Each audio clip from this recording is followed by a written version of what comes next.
Entertainment industry में अक्सर ऐसा होता है कि कई बार कलाकार अचानक से इंडस्ट्री से गायब हो जाते हैं और उसके बाद उनके वापस आने की खबर बहुत ही समय बाद मिलती है। तो ऐसा नहीं होता है कि लोग कम बैक करें, लेकिन आज हम आपको बताने वाले हैं एक मशहूर एक्टर के बारे में जो पहले एकता कपूर के सीरियल कुसुम में काम कर चुके थे और फिर वो दिखाई दिए थे 2013 की फिल्म पराठे वाली गली में, और अब वो फाइनली अपना एक कमबैक प्लान कर रहे हैं एक्टिंग के करियर में। हमें सोर्सेज से ये भी पता चला है कि उन्होंने बहुत सारे रोल्स को रिजेक्ट कर दिया था क्योंकि वो अपने फार्मा के बिजनेस में बिजी थे, लेकिन अब उन्होंने फाइनली ये तय कर लिया है कि वो एक्टिंग की दुनिया में फिर से कदम रखेंगे। हम बात कर रहे हैं एक्टर अनुज सक्सेना के बारे में। अनुज सक्सेना ने टेलीविजन को अपने कई सारे साल दिए हैं। अनुज सक्सेना ने अपनी जिंदगी के कई साल एक्टिंग को दिए हुए हैं। उन्होंने शुरुआत की थी 1992 में क्षितिज ये नहीं में सपोर्टिंग कैरेक्टर निभाते हुए। फिर उन्होंने कई सारे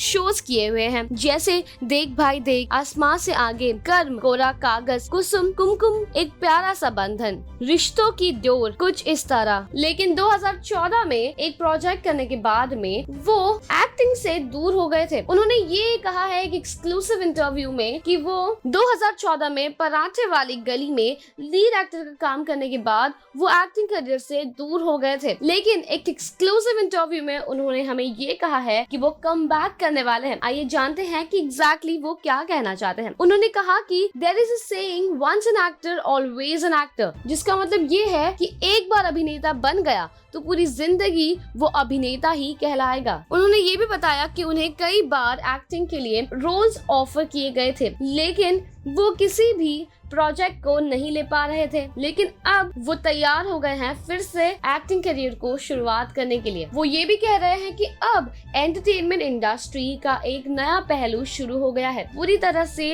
ये इंडस्ट्री अब इवॉल्व हो गई है, चाहे अब टेलीविजन कहिए, फिल्म्स या OTT प्लेटफॉर्म। एक एक्टर के लिए अब प्लेटफॉर्म्स अनेक हो गए हैं। अब अनुज सक्सेना के वापस आ जाने से उनके फैन फॉलोइंग भी किस तरह से बढ़ने लग जाएंगे, ये देखना बहुत ही दिलचस्प होने वाला है। आप हमें बताइए कि आपको अनुज सक्सेना का कौन सा प्रोजेक्ट सबसे अच्छा लगता है। कमेंट सेक्शन में आप अपनी राय बताइए और ऐसे और भी अपडेट्स के लिए फॉलो करते रहिए टेलीचक्कर।